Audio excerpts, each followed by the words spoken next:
Is this brand one of the best values in fragrances?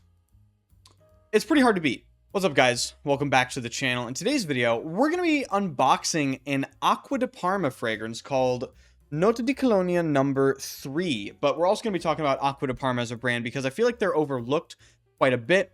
Whenever someone asks me, oh, like, if I'm not really into fragrances, but I want to start out trying some and I don't want to break the bank, I think Acqua di Parma is a brand you really can't ignore. Their value on discounters and just on gray market online places is just insane. You can get 100 ml, even 150 ml of some of their fragrances for like $50 to $70, and they have pretty decent performance for what they are. So we're going to be unboxing this, and I'll tell you all about it. This is a bit of a unique Acqua di Parma. It's actually my only Acqua di Parma and my first Acqua di Parma. I just want to thank everyone real quick for just watching the channel in general. I've really been enjoying making these videos. I am going to be recording my Amouage 5,000 subscriber ranking. So once we hit 5,000 subs, that video will be coming out.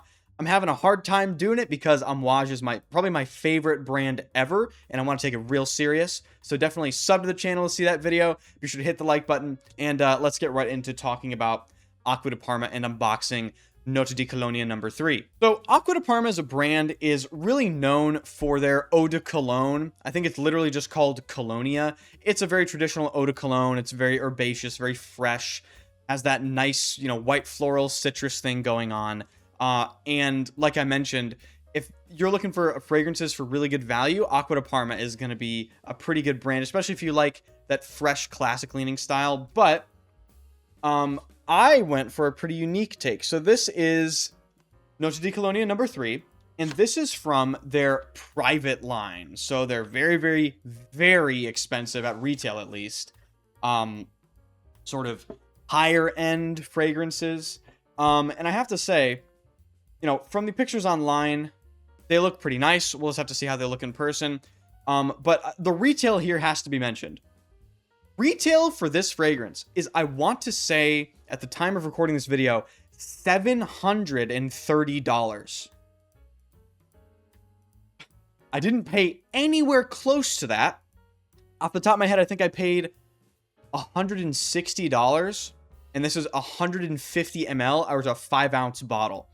So okay, here is the box for their private line. I have to say it feels pretty cheap. It has this, I'm not sure if you can tell, this sort of fake, like, velvety sort of texture. I'm not a big fan of it, especially for the price point. The plaque is pretty nice, but the bottle is apparently where it's at for these. They put the money into the bottle, and I guess that's where that matters. So here is the presentation here. Very nice.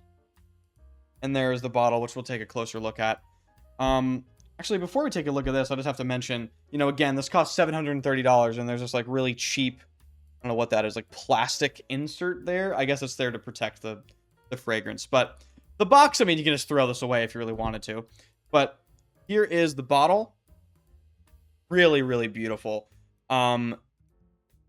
Is this glass? The cap is glass, I think. It is. The cap is glass. That's how you know they're putting money into the bottles. This is 150 ml. There are, I believe, 5 fragrances in the Notte di Colonia line.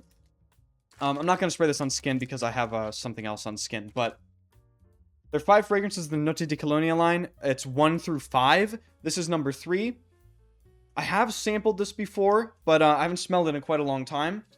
I remember this being a very unique take on an Acqua di Parma fragrance in general, but also a unique take on what they're calling it. Notte di Colonia. So is this going to be like a fresh sort of cologne thing? Yeah, it's okay. This is sort of a myrrh resinous eau de cologne scent profile, but I believe this is an eau de parfum. Yes, it's an eau de parfum. So what do you get with Notte di Colonia number 3? So this is a beautiful, I get syrupy orange up top. It's sweet, but not too sweet. There's definitely a balsamic undertone to this fragrance. I definitely smell myrrh. That red glow, that red resinous sort of orangey glow. It's not sweet in a vanillic way. It's sweet in a resinous way. I also smell like something spicy in the top. Yeah, it's like probably pink pepper or ginger or something like that. Um, but it achieves this sort of denser scent profile while still remaining light and airy and fresh enough to wear in the hottest of weather, which I think really is the genius of this fragrance. It's this beautiful resinous eau de cologne. The other thing I really like about this fragrance is there is a jasmine note, but it's like if you didn't read it on the notes, I'm not sure most people would actually pick it out. And I didn't pick it out until I just looked at the notes off camera very briefly here. The jasmine gives it this really beautiful balance, and I actually think that note in particular is sort of holding this fragrance together in terms of its structure. If you've ever smelled jasmine, it's this big white floral. It's can be indolic and can be heady. It can be a very polarizing note for many people. But in this fragrance, it really is providing a lot of these notes of a nice backbone, and it blends so beautifully in with the resins. And all I'm getting with the jasmine is this like slight white floral undertone, but you know, the orange and what I perceive as like myrrh and frankincense, they're all sort of taking the front seat, elevated and supported by this really well done, pretty understated but present jasmine note. So in terms of this being my first Acqua di Parma, I have to say on discounters, I think the Noce di Colonia line you can find anywhere between like, I think like 160 and I think it goes all the way up to like $200. For the amount of juices is 150 ml. This is not a weak fragrance, even though I've been calling it like an eau de cologne scent profile. These are eau de parfums. I think they're 20% oil concentration. This one I can just tell is going to last a bit longer because it's a bit deeper and balsamic and a bit more resinous. But I really love how this is achieving that scent profile, but it still remains fresh and wearable and not too strong. Acqua di Parma is one of those fragrance houses where, in my experience, I've never come across anything that's like, oh my God, you know, be careful while you're wearing this, guys. They're very well tailored. They're very classic Italian, you know, citrusy, fresh things, in my opinion. And yeah, really well done.